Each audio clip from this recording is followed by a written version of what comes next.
Paz, meus irmãos, bom dia! Um bom domingo para todos vocês, um domingo abençoado. Nós estamos aqui dando continuidade ao nosso devocional do livro de Romanos e estamos entrando no capítulo 2 de Romanos no dia de hoje. Eu pretendo fazer o capítulo 2 inteiro, vai dar certo, em nome de Jesus.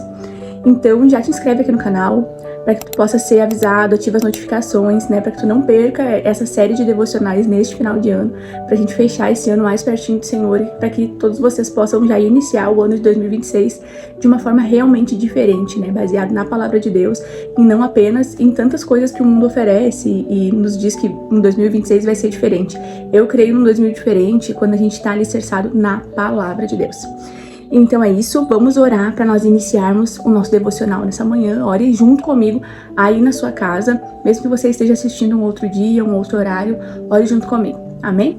Paizinho, no nome de Jesus, nós iniciamos esse devocional hoje, Senhor, contigo, para ti, por ti, Senhor.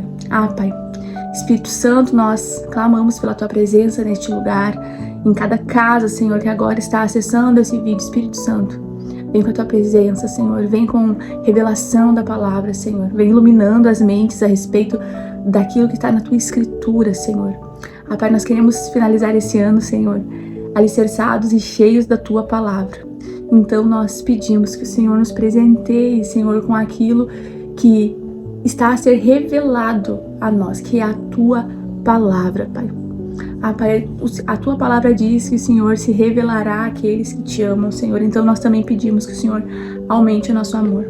Mas nós também pedimos, Pai, que a nossa mente seja levada cativa ao senhorio de Cristo.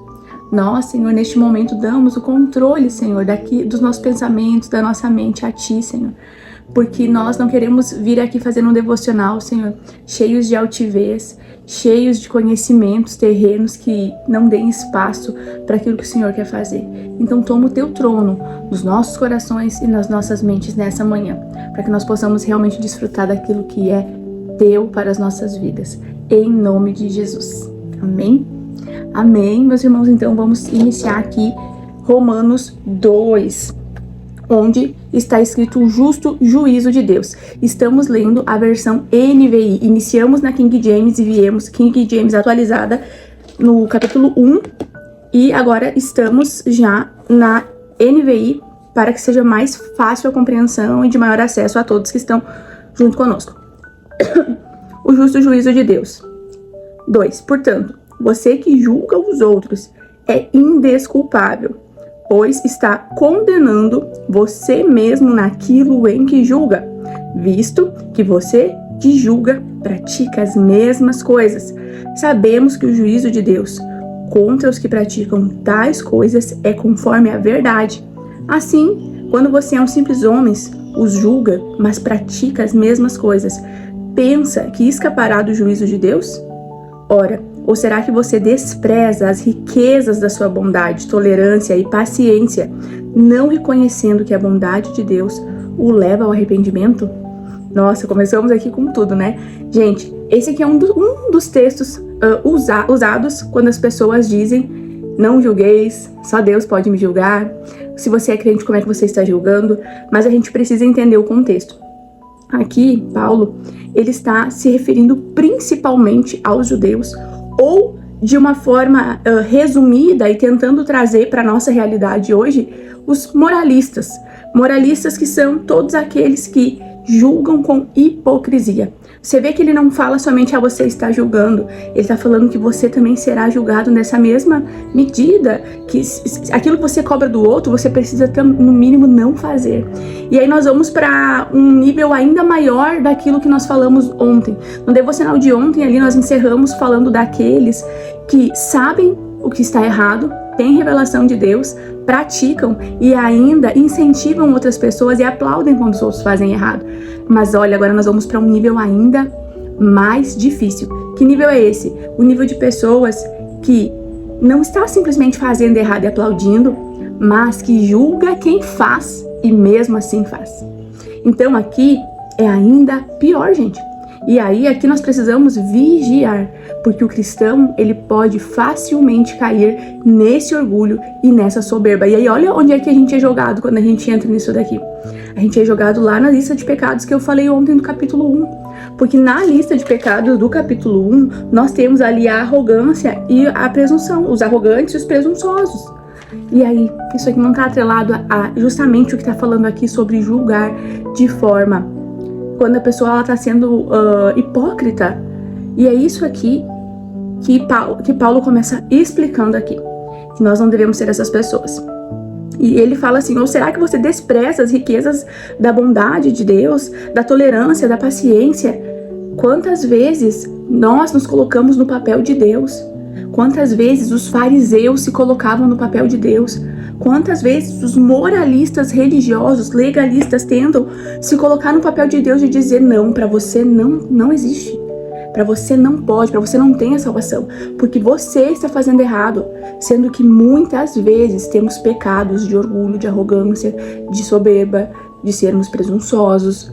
Então isso aqui é um baita de um alerta contra os moralistas, falsos moralistas. E aí essas pessoas, elas acabam ignorando a bondade de Deus, porque Deus é Deus para salvar, e é óbvio que Deus ia usar Paulo, justamente um homem que foi salvo de si mesmo e que teve tanta graça e misericórdia sobre a sua história que era tão pesada. Então, Paulo sabia que a graça... Porque o que acontece aqui no capítulo 2, vocês vão ver que Paulo está montando todo um cenário para apresentar a justificação. Só que esse cenário, como eu vi em um vídeo do Hernandes Dias Lopes, ele fala que antes das boas novas vem as más novas. E no capítulo 2 aqui nós vamos falar muito das más novas. Então você também tem que ter paciência aí, caso tu não conheça o livro de Romanos, que nós vamos chegar em partes que nós vamos nos agradar muito.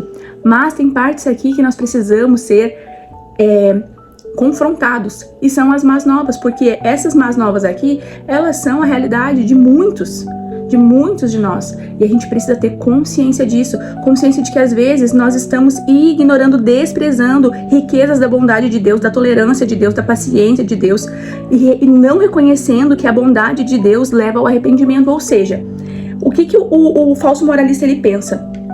Eu estava pecando, eu tinha pecado, estava ali no erro, e aí eu tive conhecimento da verdade. Olha só o erro.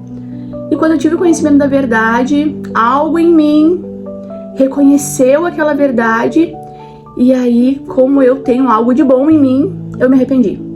Não. O que a palavra de Deus diz? Não reconhecendo que a bondade de Deus o leva ao arrependimento. Então, se você hoje é um arrependido, se hoje eu estou arrependida de tudo aquilo que eu sou confrontada e que eu vejo é pela bondade de Deus, não é porque há algo de bom em mim. Não é porque há algo de bom em mim. Até mesmo a nossa bondade, ela é fruto da bondade de Deus. Não há nada de bom em nós. Versículo 5. Contudo, por causa da sua teimosia e do seu coração obstinado, meu Deus, que o Senhor nos livre de ser assim, você está acumulando ira contra você mesmo para o dia da ira de Deus, quando se revelará o seu justo julgamento. Por quê? Porque no mundo espiritual nós ficamos acumulando ira para o dia da ira de Deus, para o dia do julgamento. O nosso julgamento será feito no fim de tudo, não agora, não amanhã. Então é por isso que as pessoas caem aqui nesses pecados, porque elas ficam pensando: mas nem sei se existe um depois. E se nem existir, sabe? Quando a pessoa tá perdida, quando a pessoa ela não reconhece Deus, quando a pessoa não tem conhecimento, quando ela não teve revelação de Deus, ela até duvida, então parece que esse julgamento nunca vai chegar. Mas mal sabem elas que elas estão acumulando ira para o dia da ira, que será o dia da volta de Jesus. Versículo 6, Deus retribuirá a cada um conforme o seu procedimento. Ele dará a vida eterna aos que persistirem em fazer o bem, buscam glória, honra e imortalidade. Persistindo em fazer o bem. E aqui, Paulo, ele fala muito aos judeus, e ele usa muito da lei, e ele lembra muito do Pentateuco. Aqui ele fala muito do início da Bíblia, quando tinha a lei, porque os judeus eles estavam apegados à lei. Mas a gente tem que entender que Paulo ele está montando um cenário, um panorama para apresentar a justificação pela fé, para apresentar a graça para esses judeus. Então, quando ele fala sobre cumprir a lei, sobre fazer o bem, ele já está montando um cenário para que eles consigam entender, e logo ele vir apresentar como se fosse o remédio para este atestado de que eles precisam de algo, entende? Esse aqui é um panorama de olhar para esse livro. E também outra forma de olhar para esse capítulo é o capítulo, digamos assim, um resumão em linguagem popular de que ninguém é melhor do que ninguém. Por quê? Porque às vezes as pessoas que já estão no caminho do Senhor, ou na cabeça deles, cumprindo a lei naquele tempo, né? Somos melhores. Porque vocês ainda não compreenderam. Porque vocês ainda são infantis. Porque vocês ainda são imaturos. Só que isso tudo, até mesmo a nossa revelação, ela é bondade de Deus. E é ela que nos levou ao arrependimento. E muitos deles nem arrependidos estavam. Porque estavam ali, de forma muito hipócrita, julgando.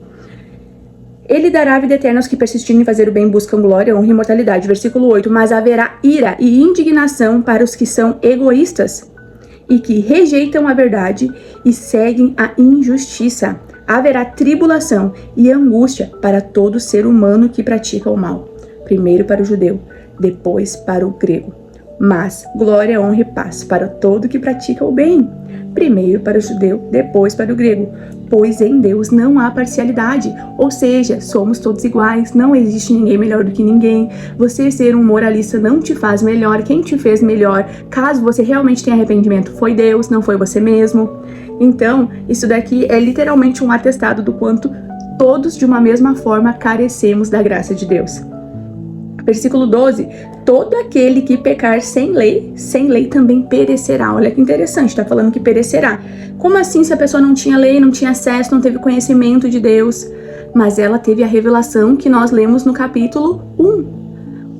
No devocional de ontem, nós falamos justamente dessa revelação da natureza. Nós entendemos que Deus, ele se revela de muitas formas. Deus se revela sim através da sua palavra e através de Jesus, mas Deus se revela àqueles que não tinham a lei também através da criação e da consciência que o Senhor colocou dentro do ser humano. Então todos têm revelação de Deus. E todo aquele que pecar sobre a lei, pela lei será julgado, porque não são os que ouvem a lei que são os justos aos olhos de Deus, mas os que obedecem à lei. Estes são declarados justos. De fato, quando os gentios que não têm a lei praticam naturalmente o que ela ordena, tornam-se lei para si mesmo, embora não possuam a lei, pois mostram que as exigências da lei estão gravadas em seu coração. Disso dão testemunho também a sua consciência e os pensamentos dele, ora acusando-os, ora defendendo-os. Aqui mais uma vez está nos lembrando sobre essa consciência e de revelação de Deus que o Senhor colocou em nós, de certo, de errado.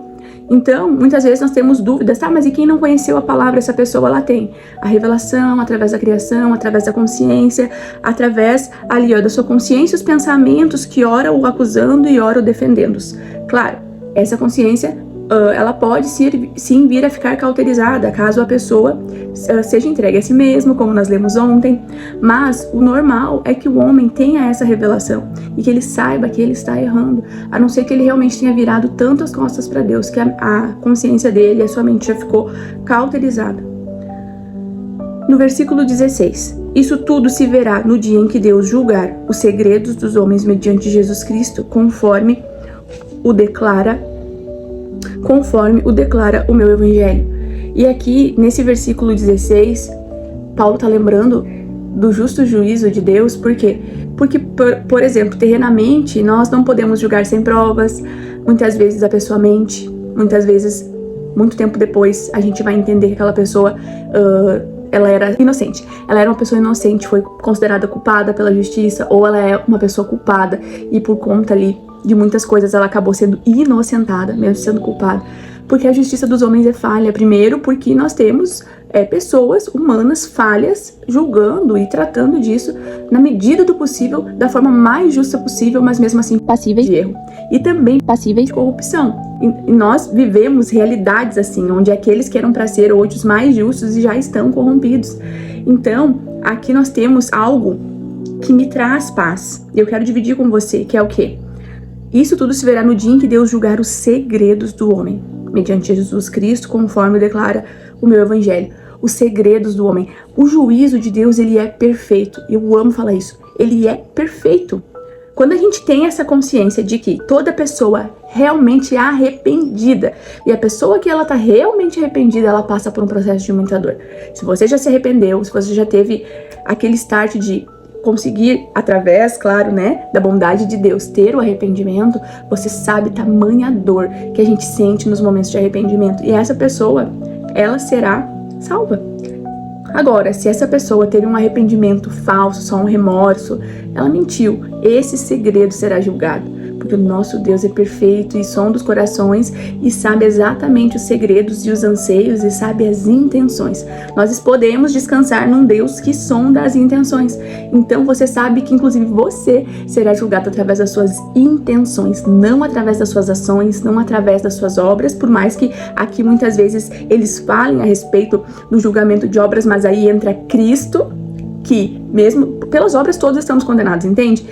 Eu, me apresentando lá, quando julgarem as minhas obras, estou condenado, mas aí entra Jesus na minha frente, aí entra o meu advogado, aí entra aquele que me lavou com seu sangue, porque as minhas obras me condenam sempre. Nunca conseguiremos cumprir a lei. Para isso que veio Jesus, para isso que foi instituída a lei, para nos provar que nós não conseguimos, mesmo que os fariseus da época, mesmo que muitos judeus achassem-se bons em si mesmos, tentando cumprir a lei, nós sabemos que é impossível não pecar, né? Mas claro, não viveremos iniquidade.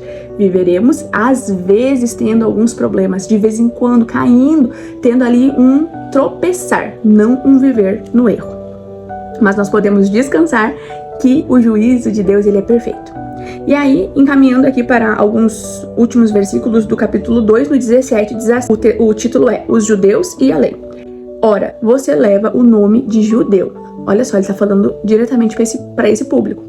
Lembra que no começo eu falei que ele se direcionava principalmente a gentios, que não tinham a lei, e aos judeus. Ora, você leva o nome de judeu, apoia-se na lei e orgulha-se de Deus. Você conhece a vontade de Deus e aprova o que é superior, porque é instruído pela lei. Você está convencido de que é guia de cegos, luz para os que estão nas trevas, instrutor de insensatos, mestre de crianças, porque tem na lei a expressão do conhecimento e da verdade.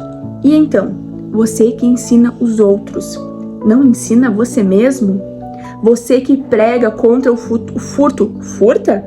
Você que detesta ídolos, rouba-lhes os templos? Você que se orgulha da lei, desonra a Deus?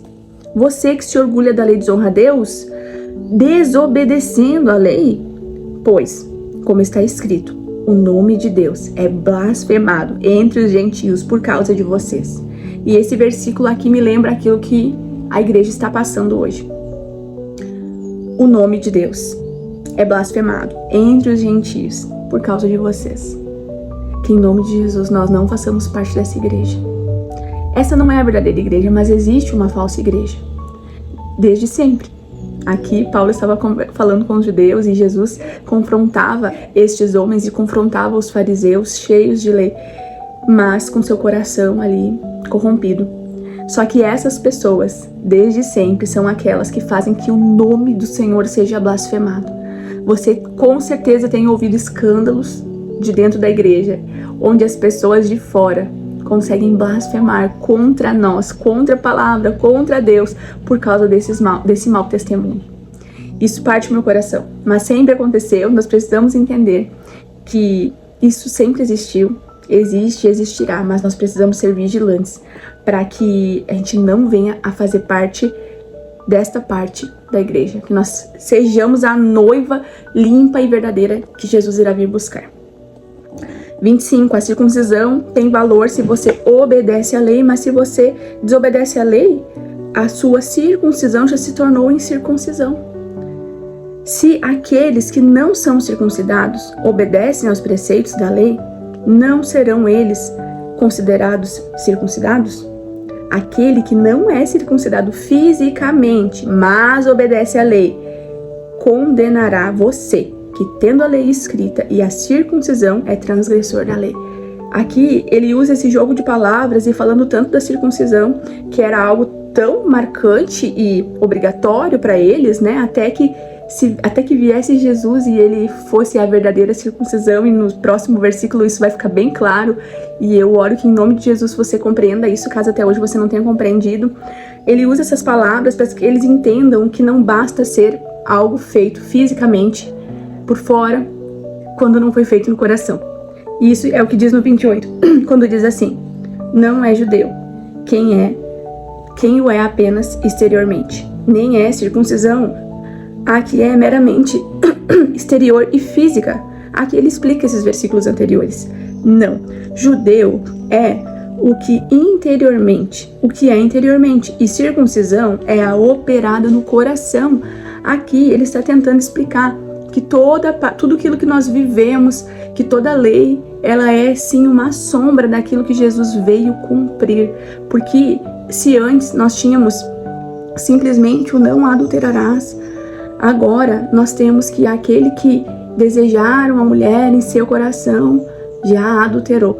Nós vamos para um novo nível, um nível maravilhoso de graça, mas também nós estamos entrando em um nível onde o que é sondado são as nossas intenções, onde o pecado começa na intenção, onde o pecado começa no coração, nos pensamentos, muito mais do que simplesmente fazer. Por quê? Porque Jesus, nos enviando o Espírito Santo, ele nos capacita a finalmente podermos nos santificar. E é por isso que nós temos aqui esta, entre aspas, cobrança de um coração puro. 29 novamente. Não, judeu é quem o é interiormente, e circuncisão é a operada no coração, olha aqui, pelo Espírito e não pela lei escrita. Para estes, o louvor não provém dos homens, mas de Deus. Nós temos muitas vezes pessoas buscando louvor de homens, aplausos de homens. Gente, isso não leva a nada. Aqui o resumo de tudo isso é a hipocrisia, é a cobrança de que o outro não deve pecar quando eu mesmo não me autoavaliei. Então a gente finaliza esse capítulo 2 de hoje lembrando que a palavra precisa fazer primeiro em nós. Como posso eu ensinar e pregar como está escrito aqui nos últimos versículos, ali em torno do 19, do 20, 21? Você que ensina. Como você pode ensinar isso se você não pratica? Como posso eu abrir aqui hoje essa câmera para falar disso se o meu lar estiver desalinhado? Eu sei que muitas vezes o nosso coração queima e que nós não nos sentimos prontos. Eu já estive em um momento em que a minha vida estava tão desalinhada, eu já tinha tanto amor por Jesus, em que eu chamava a minha líder e dizia para ela assim: fulana, como que eu vou pregar Jesus com a minha vida assim? Ninguém vai querer o meu Jesus, porque ninguém quer viver o que eu estou vivendo. E era um tempo de prensa, era um tempo de deserto, precisava esperar. Claro, as boas novas precisam ser entregues, mas eu não posso fazer isso de forma hipócrita. Mas Deus estava vendo a intenção do meu coração, de ter uma vida alinhada, de que alguns pecados que eu estava naquele momento não dependiam de mim, eu estava aliançada, Então, assim, não trazendo esse devocional para testemunho pessoal, mas talvez algumas pessoas aí sintam assim. Nós precisamos ser pessoas que não estão ensinando de forma hipócrita. Então, o nosso anseio, olhando para o capítulo 2, é principalmente entender que ninguém é melhor do que ninguém, que é o próprio Deus que opera em nós o arrependimento e que eu não devo ser uma pessoa hipócrita julgando as outras, que eu devo procurar, orar, pedir para Deus fazer primeiramente na minha vida, para depois eu auxiliar outras pessoas em amor. Porque senão eu acabo virando ou um legalista, uma pessoa que acaba cobrando lei dos outros, sem sequer ter um testemunho, sem sequer viver isso. Eu acabo virando um hipócrita, um fariseu. Hoje, nós não podemos ser fariseus dos dias de hoje. Então que essa palavra venha de encontro ao nosso coração e nos transforme por completo. Porque eu preciso entender que Deus tem bondade, tolerância, paciência, e que Ele vai operar nos demais também, em nome de Jesus, o arrependimento. Isso tem que estar gravado no nosso coração. Amém? Vamos orar então para encerrar esse devocional? Paizinho, em nome de Jesus, Senhor, eu te agradeço, Pai, pela Tua palavra. Eu te agradeço, Senhor, porque é o Senhor que opera em nós o arrependimento, Senhor. Pai, que nós venhamos a produzir frutos de arrependimento, Senhor. Não somente palavras, não somente, Senhor, um ensino hipócrita, Pai. Senhor, nós também nos arrependemos, Senhor, em nome da igreja, Senhor. Acha aqui, Senhor, aqueles que se colocam na brecha, Pai. Pai, acha aqui remanescentes, acha aqui pessoas que te adoram em espírito e em verdade, capazes de se arrepender, Senhor. Por pessoas, Senhor, que acabam fazendo com que o seu nome seja blasfemado, Senhor. Se dizendo igreja, Senhor, se dizendo, Pai, teus filhos, Senhor, envergonham o teu nome, Senhor. Deus, Nós vemos, Senhor, a limpa que o Senhor está fazendo, Pai. Nos usa, Senhor, mas nos capacita, Senhor. Senhor, encontre em nós corações dispostos a serem completamente tocados, transformados, e que não haja sujeiras embaixo dos tapetes, nos porões, em baús guardados, tão bem guardados, que o Senhor não tenha acesso, Senhor. Nós te damos completo acesso, Senhor, porque nós não queremos ser aqueles que ensinam aquilo que não vivem, Pai. Nós não queremos ser aqueles que apontam erros, Senhor, mas que quando olham para dentro, Senhor, não tem nem coragem de olhar para dentro, Senhor. Pai, que nós possamos ter momentos de silêncio, momentos de autoavaliar-nos, Senhor, e que nós possamos reconhecer que a nossa bondade é fruto teu, mérito nenhum nosso, Pai. Senhor, que nós possamos saber que não existe ninguém melhor do que ninguém, conforme a tua palavra nos ensina no dia de hoje, Senhor. Produz em nós frutos de arrependimento, Senhor. Produz em nós, Senhor, um caráter, Pai, aprovado, Senhor. Arranca todo orgulho, Senhor, toda arrogância, Senhor, toda soberba, Senhor, toda presunção, Senhor. Que caia por terra no nome de Jesus. Vem transformando as nossas vidas, corações, lares, ministérios, através da tua palavra viva neste dia, Pai. Nós já te agradecemos por tudo aquilo que o Senhor fez, está fazendo e ainda fará. Te damos graças. Te damos graça, Pai. Graças, Senhor. Obrigada, Jesus. Louvamos a Ti por tudo aquilo que o Senhor está fazendo através deste devocional, Senhor. Não queremos finalizar o ano da mesma forma, Senhor. Não queremos, Pai. E sabemos que somente contigo, Senhor, teremos um rumo diferente para as nossas vidas. Te louvamos, engrandecemos Teu nome, Te amamos, Senhor. Grande és Tu. Te agradecemos no nome santo de Jesus. Amém? Amém, meus irmãos. Ficamos por aqui com o nosso devocional de hoje e nos vemos amanhã, se Deus quiser.